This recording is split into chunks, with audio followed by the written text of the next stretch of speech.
Furious Flower Poetry Center is a place that I always wanted to get to, but I didn't know how I would.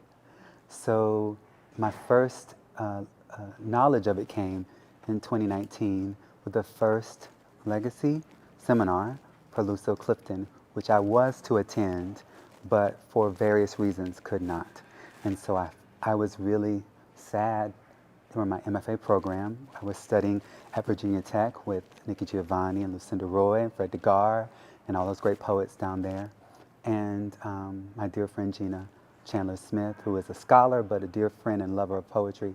And I remember talking to Gina and Nikki after I wasn't able to attend, after Miss Lucille passed the next year, or the next couple of years in 2012, that I had missed my opportunity to not only be at the Furious Flower Center, but to learn from Miss Lucille.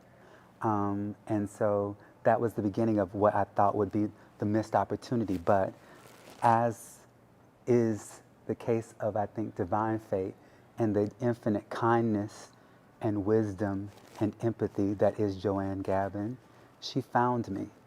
She found a way to include me, probably because her dear friend Nikki Giovanni told her how I felt, first of all.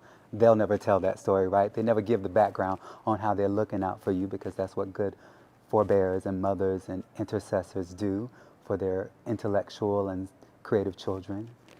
But I got a call from Dr. Gavin, who I still don't feel comfortable calling Joanne, and she said, I want you to be the scholar, one of the scholars for our Toni Morrison celebration.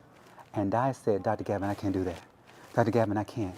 And she said, aren't you in a PhD program, child? Or something, I'm paraphrasing. And I said, yes, ma'am. She said, well then, if you are in a PhD program, and I know you've read her novels, so you're ready, and you're going to come, and when we come to Virginia Tech, we're gonna mic you, and you're gonna speak about Toni Morrison. And so I haven't had the courage to even look and see if I made it on the DVD, but someone told me they saw me speaking about Toni Morrison on camera, and that's because of Dr. Gavin. So therein began my journey with the Furious Flower Center formally. And ever since that day, in I think 2010, 2012, somewhere in there, Dr. Gavin keeps calling me, and I say, yes, ma'am, and I show up. And so now, in her grace that is being succeeded by so beautifully Lauren Alanine, I'm here. I'm here to, again, as a scholar / creative scholar, to contribute what I can. And I'm just so very grateful. What I love about the Furious Flower Center, especially, which I found this week, is that it is a space of true kindness, vision for its own legacy and continuation, right? We have scholars here who are very, very young, and we have scholars here who are as seasoned as they come, and they are of all walks of life and cultural and racial backgrounds, and we are here singularly united to make sure that the legacy of Furious Flower lives on, and the people who have assembled us had the foresight to know what our individual lanes are and what we bring to the table. And I feel safe here. I've been in a lot of places that are black, very black and centered, but as a person who is more very visually, physically disabled, who have my own neurodivergences and cognitive issues, and who often has been cultured in such a way to make everybody else more comfortable in my discomfort. I don't have to do that here. I am here to build pedagogy for graduate students.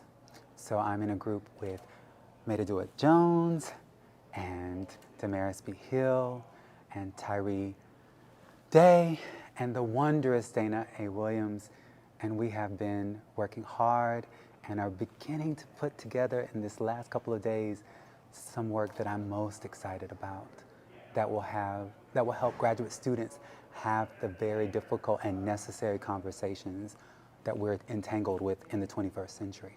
And I'm just so honored that I get to be a part of that. Because it started with Dr. Gavin. God, I'm not gonna cry.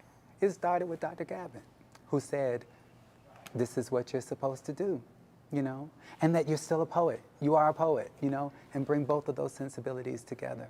So it's a full circle moment. I'm sorry, I don't want it to be on, you know, it's a full circle moment for me, even in this moment being asked this question, just to realize just how ordered my life is, just how so divinely ordered my life is, and how loved I am in this space, and how affirmed I am. For me, the way I was raised in the Southern Missionary Baptist Church is you're not really doing the service until you're serving the least, or those who feel that they're the least.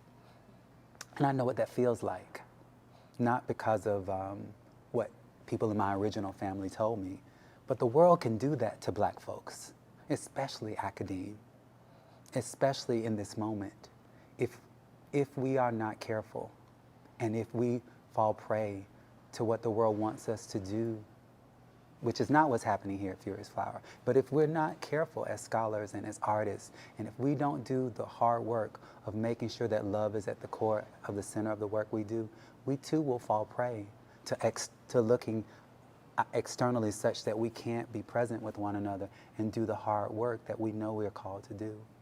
So that's why it's important to me. I mean, yes, it's wonderful to be in this space, but the reason I said yes, it was always subconscious, is that I knew, even before I fully understood what we were doing, that whatever we were going to be doing, because it was in the Furious Flower, because of the way that Dr. Gavin has already curated a sense of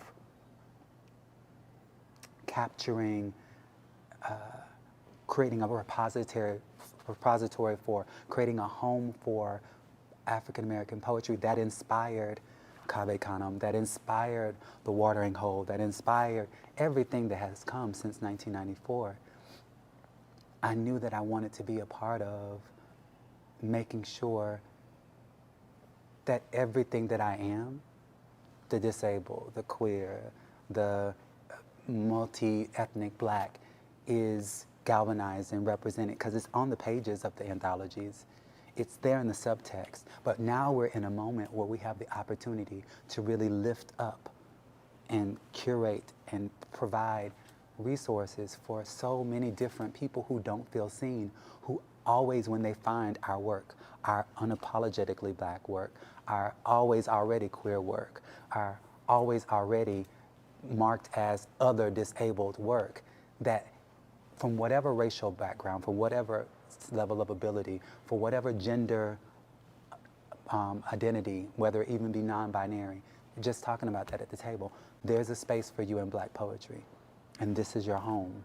And this resource, which is going to take it into the internet and be open, once I learned that, once it's going to be open for people to find, once there's no going back.